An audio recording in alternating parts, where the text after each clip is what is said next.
I apologize to the students and families that have had to deal with delays. I know how frustrating that is. This is all intended to fix a system that for too long have kept people out. I know, too, that we have common ground when it comes to our horror at the appalling anti-Semitism we are seeing on some college campuses.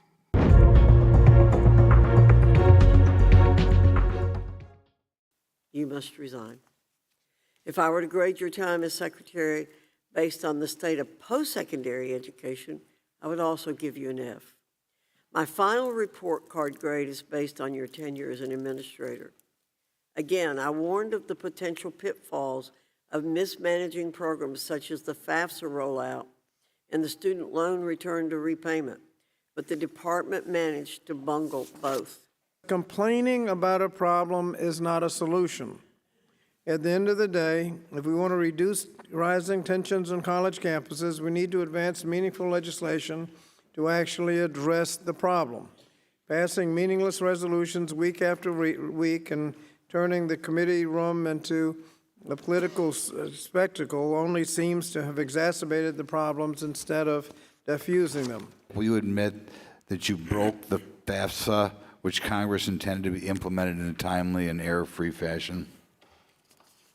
Yes, we have had significant delays that we're working tirelessly to implement correctly. From the Northern Mariana Islands in particular, have faced numerous obstacles throughout this application cycle, and it must have been when they were designing the system, because you kept the one place in the United States out from the system, my district. The only place in the United States which couldn't access the FAFSA unless they declared themselves as foreign students, foreign schools. So your department was notified of this in January, and today, 4 months, and the issue remains. You have provided a workaround, but I hope this is, and I know this is unacceptable even for you, sir, but could you tell me what the department needs in order to ensure a smooth application process for the next cycle? What would you do differently? Yeah, thank you very much for that. And I can assure you that our team will follow up with you to make sure that the students that you represent get the best support and make sure that they have what they need. Mr. Secretary, President Biden asserted that there's the right to protest, but not the right to cause chaos. Do you share those values and sentiments with the president? I do. Do you condemn the illegal activities and anti-Semitic and discriminatory speech we have seen over the last several weeks on college campuses? I do. And now we're witnessing an explosion of anti-Semitic incidents on college campuses, and I'm concerned the department is not living up to its obligation of upholding Title VI of the Civil Rights Act. And so, Secretary Cardona, as of this morning, the Department of Education's website listed 145 open investigations based on shared ancestry under Title VI of the Civil Rights Act. On average, let me ask this question, on average, how long does it take the Office of Civil Rights to conclude Title VI shared ancestry investigations, on average? Thank you.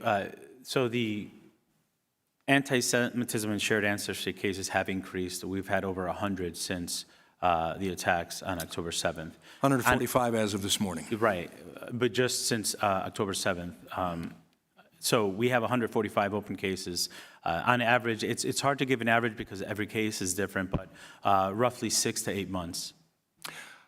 Currently, how many investigators does the Department of Education have on Columbia's campus?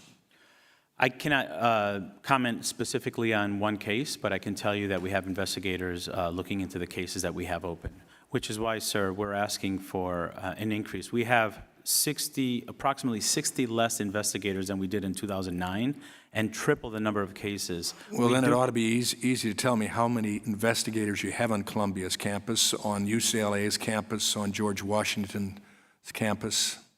I'm sure you know, sir, I cannot speak on open cases. What I can tell you is that we're taking these cases very seriously. We condemn anti-Semitism and any forms of hate on campus, and we're moving as quickly as we can. Your support of our budget proposal, sir, would help us move that along. Secretary Cardona, a good quality education should be a right afforded to every student. Thank you, and to the Biden and Harris administration. We have seen great strides in our K through 12 and higher education system. I don't know how to characterize your tenure other than an abysmal failure. To watch the entire hearing, visit our website at cspan.org.